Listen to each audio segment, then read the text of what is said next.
Haaya akkam jirtu kabajamtoota daawwattoota keenya nagaan waaqayyoo bakka isin jirtanitti isiniif haa ta'u. Akkam jirtu nagaa fayyaa keessanii nu illee nagaadha galanni waaqayyoof haa ta'u. Chaanaala keenyaaf haaraa kan taatan qofti subscribe gochuun maatii keenyatti dabalama. Viidiyoo keenya immoo like gochuu hin dagatinaa jecha. Har'as egaa waan haaraadhaan walitti deebinee jirra. Akkuma viidiyoo keessatti argitanii rifeensa kiyyaa miiccachaa jira. Yeroo rifeensa koo akkanatti miiccadhu kana wantoota barnoota isiniif ta'a jedhee yaadu waan tokko tokko dubbachaa akkasumallee rifeensa kiyya qulqulleeffachaa jira. Egaa yeroo baay'ee ijoolleen baay'een shaampoo rifeensa keetiif fayyadamtu, qibaatiin maal rifeensa keetti fayyadamta warri naan jettanii asumaan rifeensa koo kana ani fayyadamu shaampoo biyya Arabaatti. Shaampoo saansilka kan jedhamu kana gurraacha isaa fayyadamaa ture. Saansilki kuni gosa hedduutu jira. Abukaadoo isaatiin jira. Kan inni amma fayyadamaa jiru kuni saansilka ta'ee abukaadoo isaati jechuudha. Bicaan isaa jira, gurraachi isaa jira, abukaadoo isaatiin jira.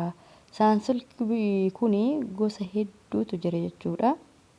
Walumaa galatti ga'anii amma kan ittiin fayyadamaa jiru saansilka abukaadoo isaati jechuudha. Egaa loomiin isaallee jira, abukaadoon jira, waa hedduutu jira. Saansilkuma ta'ee gosoota hedduutu jira isiniin jechuufini.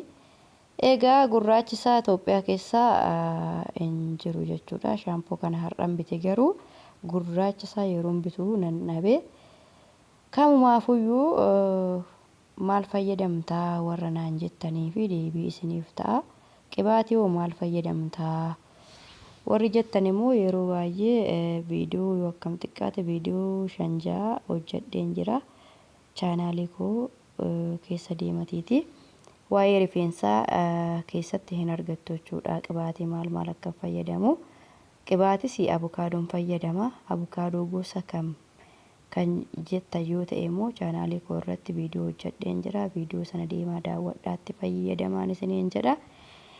Har'a immoo viidiyoo kana keessatti egaa dogoggora yeroo baay'ee shamarran hojjennu tokkoon isinitti himaa. Innis baay'inaan keessattuu shamarran biyya Arabaa rifeensa yeroo miiccattan jechuudha. Nama ofii kootii waan an argee fi yeroon akkanatti rifeensa gadi jedhee mana madaamitti biyya Arabaatti miiccachaa turellee baay'ee natti ka'aa turanii. Rifeensa qulleessitee hin miiccitu, rifeensa akkanatti hin miiccinii, dugda duubatti deebisiiti.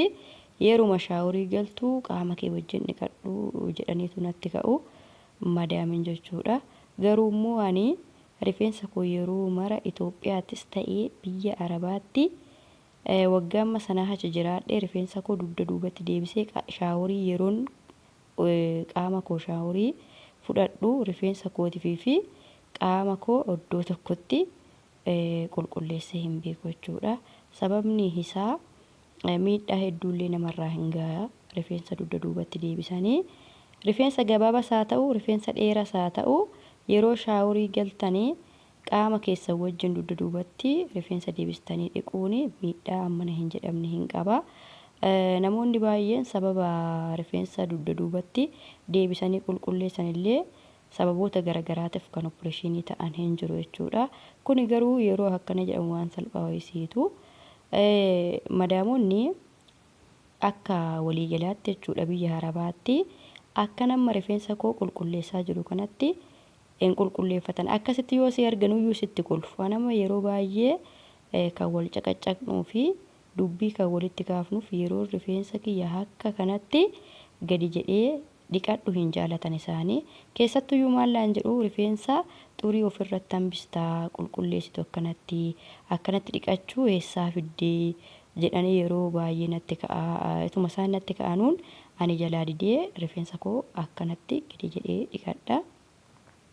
Yeroo tokko maalin godhaa rifeensa kiyya akkanatti dhiqadhee eddan qulqulleeffadhee boodan shaaworii galaa jechuudha. Yookiin shaaworii galeen rifeensa kiyya deebi'ee akkanatti dhiqa malee rifeensa koo gara dugdaa duubatti qabee qaama koo wajjin takkaa dhiqadhee hin beeku. Kun immoo namoonni baay'een parsantii 100 keessaa 95 Koomentii jalatti sooballee naan jedha.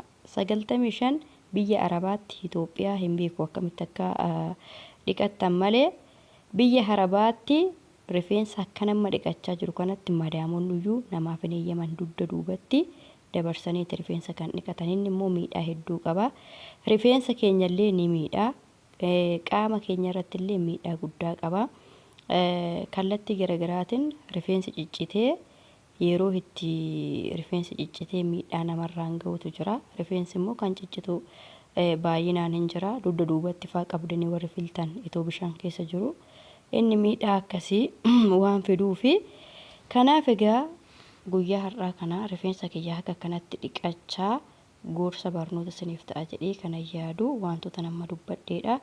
Haala amma na argaa jirtaniin rifeensa keessan osoo dhiqattanii baay'ee gaarii. Rifeensaafis isiniifis baay'ee gaariidha jechuudha. Faayidaa guddaa qaba malee miidhaa hin qabu. Yeroo rifeensa akkanatti dhiqattanii garuma gadiitti waan filtanii fi rifeensi ciccitee qaama keessan irratti hin hafu. Kanaaf egaa daawwattoota keenya amma fiixee rifeensaa irraa rifeensi yeroo baay'ee kan yaa'u jira, kan ciccitu jira. Isa yeroo arafaas shaampoo wajjiniin gara qaama keessanitti gadi filtanii hundinuyyuu qaama keessanitti ciccitee hafa jechuudha. Kanaaf sirrii miti.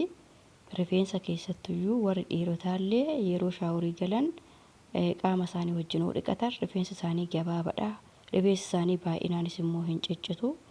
Nuyi warra shamarranii garuu rifeensa keenya haala kana fakkaatuun osoo qulqulleeffannee faayidaa hedduu qaba.